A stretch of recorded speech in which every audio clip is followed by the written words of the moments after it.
let's talk about dark empath sales and marketing tactics. This is about manipulation, influencing others by influencing their feelings, because you're so tuned in as a sick or a dark empath. You're so tuned in to people's negative feelings that you then use them against others. Let's go there. I'm Sensei Victoria Whitfield, by the way, if this is our first time meeting. Hello, from strategicmeditation.com. I'm a strategic coach, business coach, and Reiki master teacher who helps empath self-employed individuals to increase their energy so they can increase their income and impact. If that speaks to you, stay tuned. Or if there's someone that you know who fits that description of they're an empath, they're an emotional sponge, and they're also self-employed, so they've got to learn to manage their energy so they can put themselves out there, right, and earn a living wage, right, and serve more people, by all means, spread the love. Right? It's an honor and a pleasure to get to be your journey partner in life and business. This is my second episode covering chapter 5 of Outwitting the Devil, Secrets to Freedom and Success by Napoleon Hill. This is the sequel to his famous book, Think and Grow Rich. So if you are a fan of Think and Grow Rich, you're definitely wanting to get this book, because this is all about self-sabotage. It's an interview of the devil on the shoulder, right? Every one of us has an angel and a devil on our shoulder. And the angel says, yes, you can do it. Go for it. The devil says, no, you can't. Don't even think about it. Don't try. You'll fail anyway. So why bother, right? In this book, Napoleon Hill talks to that force, our inner dark side, our inner saboteur or shadow, to learn more about it so that we can be set free from its grips over us, and then apply all of the learnings in Think and Grow Rich. So, I mean, it's a sequel, but maybe it's more like a prequel to Think and Grow Rich. It's a secret book that was kept under wraps for over 70 years posthumously at the request of Hill's wife, because they're like, can't be writing about the devil? Oh, the audacity. Yeah, but this is all to make sure that you are set free from anything holding you back.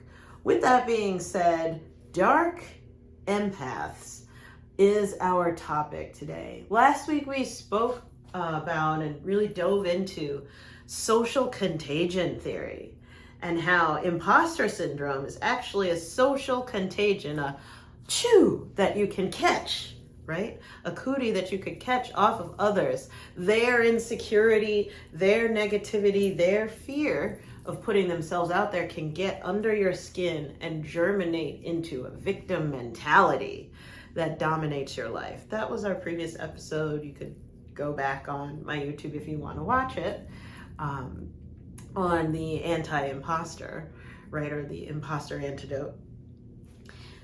Today, we're talking about dark empaths because not every empath is a good person.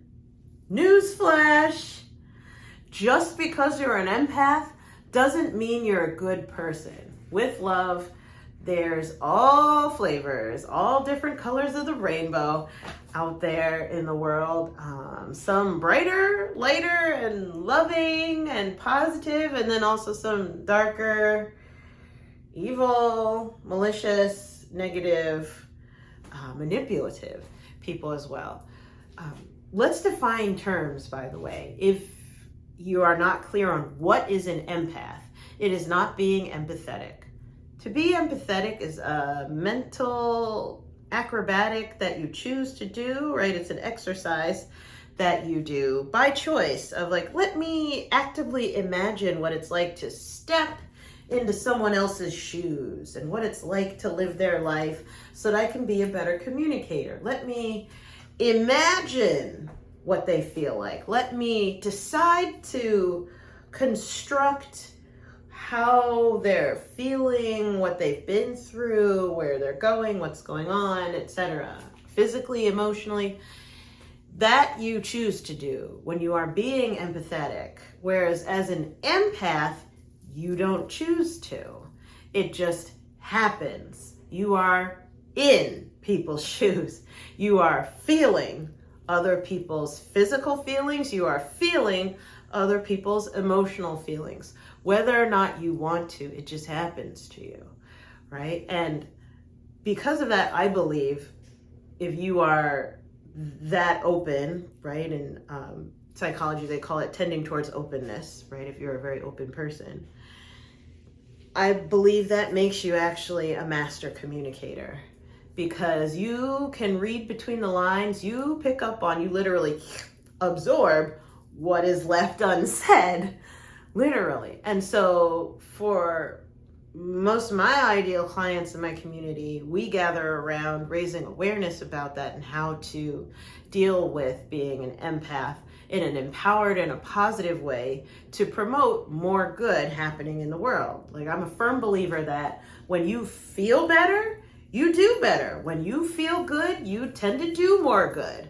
And that's why I believe that more good people should get paid well to do more good in the world. Like, that's what happens when you do more good.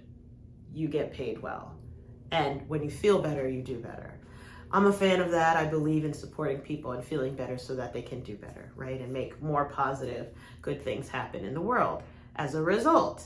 However, not everybody takes this openness or this ability to absorb what's left unsaid and use it for the positive. They can also use it for the dark side. And this, I've seen especially, comes out in sales, marketing, and networking events. So imagine this. Have you ever had this experience where you go networking, or you go to an office party, or, or you're out with friends and things like that, and at first you meet someone who seems really nice and you're vibing, having a great conversation, and then all of a sudden you feel pulled into and obligated to buy something from them, maybe with love, no shade for the MLM community, but maybe it's a person who's in an MLM and now they want you to buy their stuff or to try their stuff, and they're just like kind of jumping on you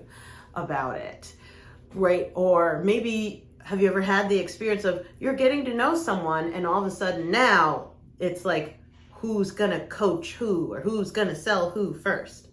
It becomes a strange transactional power dynamic, and you feel obligated to stay in the conversation.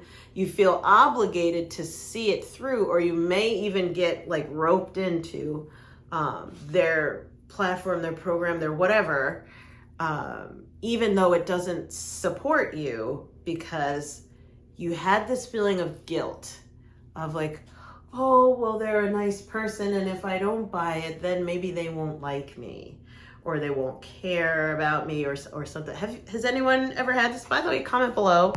Is that you? Have you ever had that experience? How did that happen?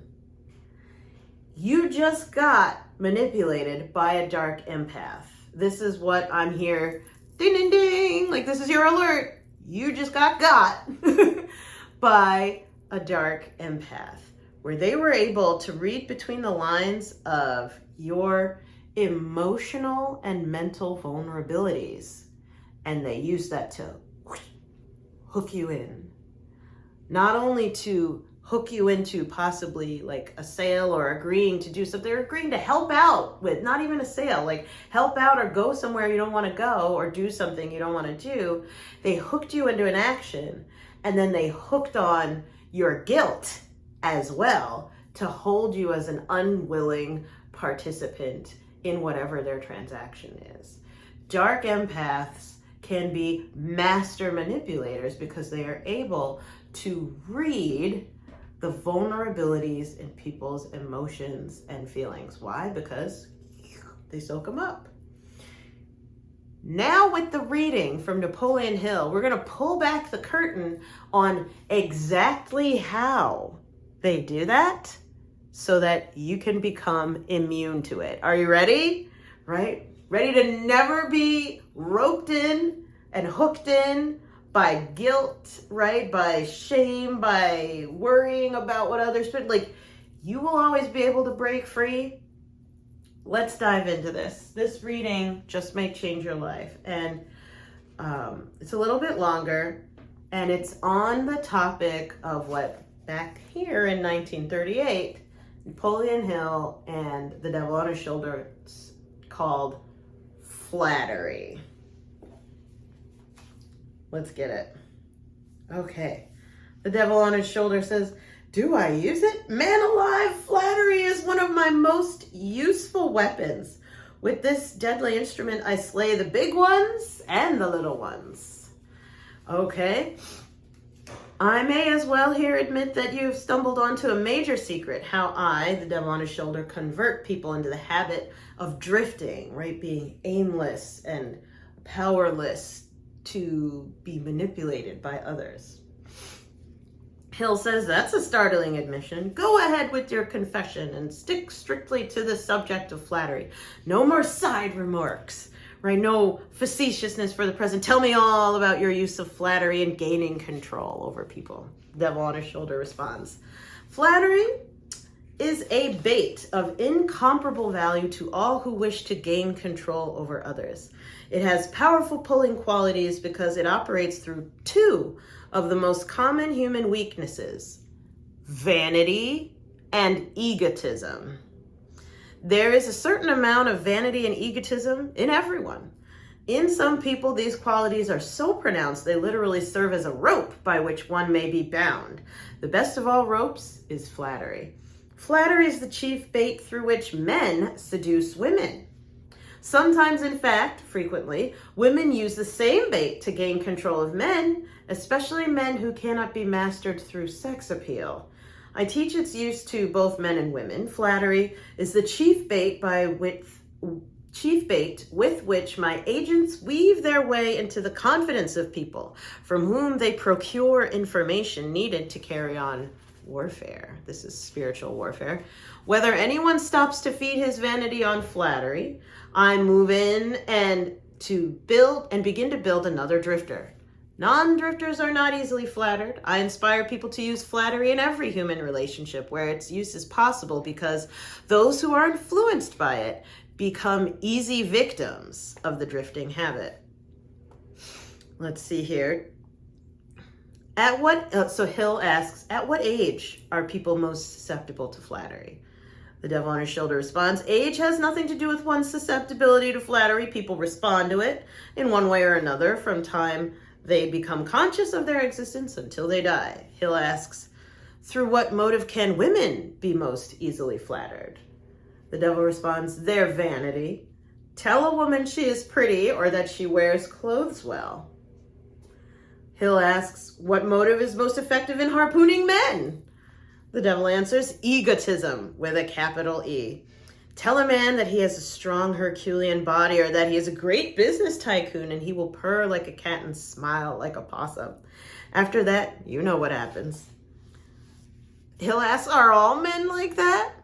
The Devil on His Shoulder answers, oh no, 2 out of every 100 have their egotism so thoroughly under control that even an expert flatterer couldn't get under their skins with a double-edged butcher knife. He'll ask, how does a cunning woman apply her art of flattery in attracting men? Go on and tell us how a woman can harpoon rich and presumably smart men. The Devil says, this is a devilish trick to play on women, but since you demand the information, I'm helpless to withhold it. Women influence men through a technique consisting first of ability to inject soft cooing baby tones into their voices, and second, by closing their eyes into a half-closed position which registers hypnotism in connection with the flattery of men. He'll ask, is that all there is to the business of flattery? The Devil responds, no, that's only the technique. Then comes the motive a woman uses as a lure. The type of woman you perhaps have in mind never sells a man herself or anything she can give him. Instead, she sells him his own egotism. And Hill says, is that all women use when they wish to flatter men? The devil responds, that is the most effective thing they use. It works when sex appeal fails. Hill responds, so am I to believe that big, strong, smart men can be wound up and manipulated through flattery just as if they were so much putty? Is that possible? The devil says, is it possible? It is happening every minute of the day. Moreover, unless they are non-drifters, the bigger they come, the harder they fall when the expert flatterer moves in on them.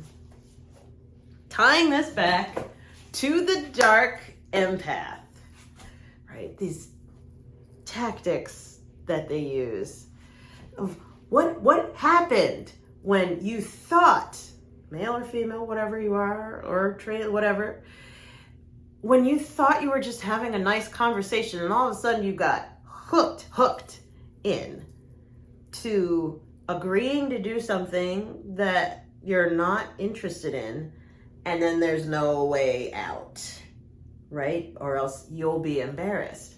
It was through flattery, is what this lovely passage is exemplifying for us. How you gave up your right to disagree, or you convinced yourself to give up your right to back out, was between your vanity and your ego. By the way, this is not to be accusational of you. I have vanity. I have ego. Human beings do. We all have emotional and mental vulnerabilities that include vanity of looks, right? And ego, confidence, right? Feeling like, yeah, I'm it. I'm good, right? That type of a thing. Ego. So be kind to yourself. The next time that you're around a dark empath, watch to see them trying to puff up your vanity, love bombing you. For example, oh, I love you so much. Oh, you look so good.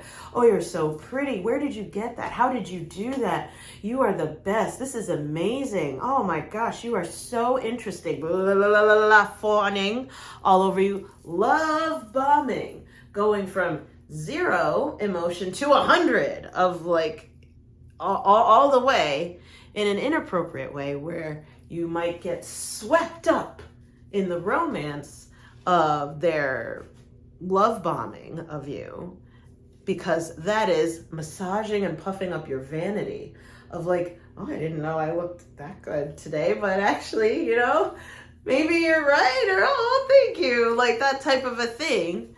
Taking it personally, what they say, of like, they must be telling the truth, or they are now affirming me. I now feel worthy because they affirmed my image. Vanity puffing up. Watch out for that, as well as on the egotism side, especially if you have imposter syndrome. If someone is instead, as a dark empath, sensing that you have small ego, meaning low self-esteem, right? Or low self-confidence. It was like, believe in yourself. You got this. I believe in you. You're brilliant. You're an expert. You're the best. No one's better than you, right? You're in the room. We got this, blah, blah, blah, blah. Right? Talking you up, puffing up. Look at how strong you are. Wow, that's impressive, right? On whatever you're saying.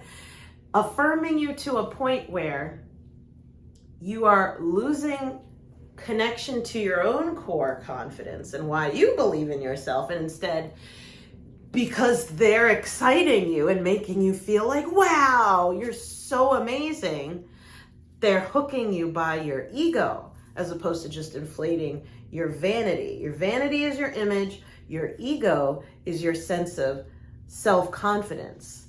People who are insecure, we all have insecurities, I do, right, are very susceptible. That's especially through social media, the likes, right? The hearts, hot or not, right? The number of views. Are you still good if you don't get the metrics that mean you're good? Are you still awesome if you're not winning, you're not first? Are you still okay? Or do you have to dominate everyone else and feel the applause, right? In order to be valid enough to have a voice. With love, if you still have imposter syndrome, you are susceptible through your vanity and through your egotism to being manipulated and pulled along into other people's agendas, products, programs, other people's events and things. They can get you to do what they want because they're dark empaths and they sense those two emotional weaknesses. The card of the day, by the way, is the Emperor coming as a challenger. This is the Angel Tarot. So basically, as you can see, this is Archangel Michael on the throne, organization and logic, structure and discipline, leadership. It's upside down, meaning you're challenged to look at this. Something about this you're resisting. And my spirit guide said when I pulled this card was you gave up the throne. Notice today and this week, how are you giving up the throne of your decision making? How are you giving up the throne of your finances, your body, right? Your sexuality, your preferences, your health? How are you giving up the throne of your peace of mind, your side of the internet, right? Or in your house? How are you giving up the throne? And who, right? That hook, who are you giving it up to? Did you agree to that? Do you feel like you're trapped? I'm going to read. It's important to cultivate logic, discipline, and order right now. This card signifies that although your dreams are valid and sound, they still need guidelines and organization so that they can manifest properly. Create a detailed plan for how you'll proceed and maintain kind but authoritative control over how that plan is implemented. Feel empowered to take a leadership role in your career and any projects you're working on. Structure and order are your friends as you move from the preparation stage into the execution of your plans. I will relay that, hold on. Believe in your ability to be a positive and diplomatic leader. Get organized so that you can be more effective. Additional meanings of this card. The desire to be a success, stability, making wise choices, security, government, agencies, law enforcement, the respect for others, and also fathers and fatherhood. Archangel Michael is the angel of strength and protection who oversees everyone's life's purpose. Call upon Michael for courage and strength as you make it important and necessary life changes. He can also help you focus your logical mind and left brain talents upon your projects. This is caught up in the emotion, is what I heard to say, that you're afraid you're gonna be mean. So you're allowing yourself, right, to be hooked into doing something you don't want to do, and you're allowing yourself to be hooked into not going back on doing what you don't want to do because you're afraid to be mean. You are not being mean. You are being yourself. You're being an autonomous human being. Every single individual has a unique point of view. Everyone has their unique, inalienable human rights, right? You are allowed to say, actually, no, thank you. No, I don't want to. Thank you so much, right? You're allowed to change your mind. You're allowed to not just go with the flow. You're allowed to not just toe the line. I used to think, and I recently learned, that toe the line was like tugboats towing other tugboats. It's to put your toes on the line, right? To line up, to get in line with others. I never did that. You're allowed to not toe the line, though. It's just an arbitrary line. You can change your mind. Be kind to yourself. You are free to go. The card came upside down, so that means you're challenged to take a look at that and how you're giving up the throne. With that, this is a mental contagion, right? This is our emotional state has been hijacked by someone else. What do we do when we've contracted a mind virus from someone else of like, I must say yes and go along with everyone else, or else I'll be mean, or else no one's gonna love me, or else they're gonna yell, or blah, blah, blah. Right, how do we go in there? How do we fight mental fire? With mental fire. And that would be meditation. But we're gonna use meditation strategically. And strategic meditation is, you can meditate in general to just relax, right, and unwind. And that's important and beautiful and valid. And you can also use it strategically to topple a particular obstacle, to realize a specific objective, to move something very specific out of your way. You can use meditation to do that. And that's what I teach people, is strategic meditation. So when you go to bevisionarymovement.com, that's BE, visionarymovement.com, all one word. And whether you're logging in as a member or you're starting your 7-day free trial, the pinned post in our member platform is the meditation tracker of the month for August 2025 at the filming of this video.